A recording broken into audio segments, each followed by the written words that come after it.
Год якасці крочыць па Беларусі. Чыноўнікі кінуліся выконваць загад Лукашэнкі – рамантаваць дарогі да 9 траўня. Чаму беларускія дарогі з колішняга сімвалу якасці ператварыліся ў галаўны боль кіроўцаў? Падрабязней Александр Дегтяров. Ремонтируйте дороги, ремонтируйте дворы, но у вас март, апрель и к 9 мая все дороги должны быть восстановлены.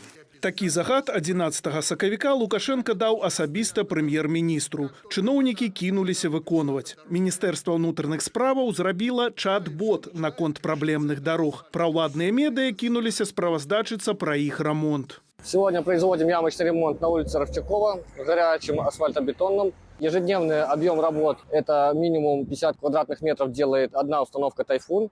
Яшчэ нядаўна якасць дарог лічылася ці не нацыянальным дасягненнем. Але чаму дайшло да таго, што Лукашенко асабіста займаецца гэтым пытаннем? Адна з імаверных прычынаў – сама сістэма. Гэтыя дарожныя службы і ўвогуле все службы, яны павінны рэагаваць на запыт знізу.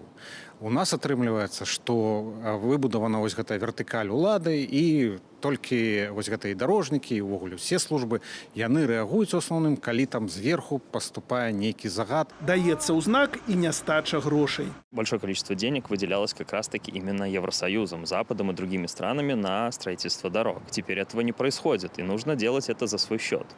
А денег на это нет. Чиновники все разворовывают, и на качество им плевать. Яскравы прыклад – тэлефонная размова, запіс якой мы атрымалі ад кіберпартызанаў. Менскія чыноўнікі падганяюць дарожнікаў, і тыя вымушаныя парушаць тэхналогію.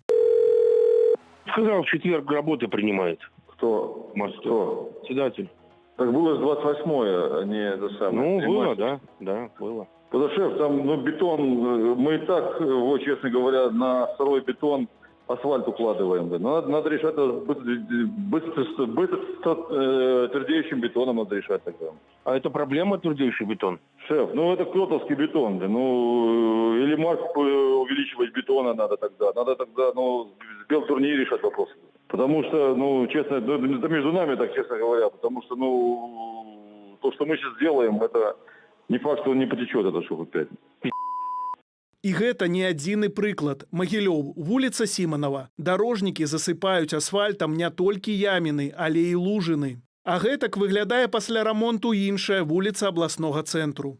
Вот так на Калиновского 46 сделали дорогу для инвалидов, для детей, дворовую. На нядбайнасць дарожнікаў наракаюць у розных рэгіёнах. Вот, положили, сфотографировали, отчитались, а дальше там полная...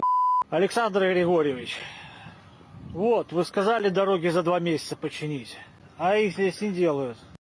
Они заливают эти дырки. Но это ж беда конкретно. Тут дорогу надо менять. А все, посмотрите. А как у вас ложат асфальт? Поливает, а это с мусорки посыпает.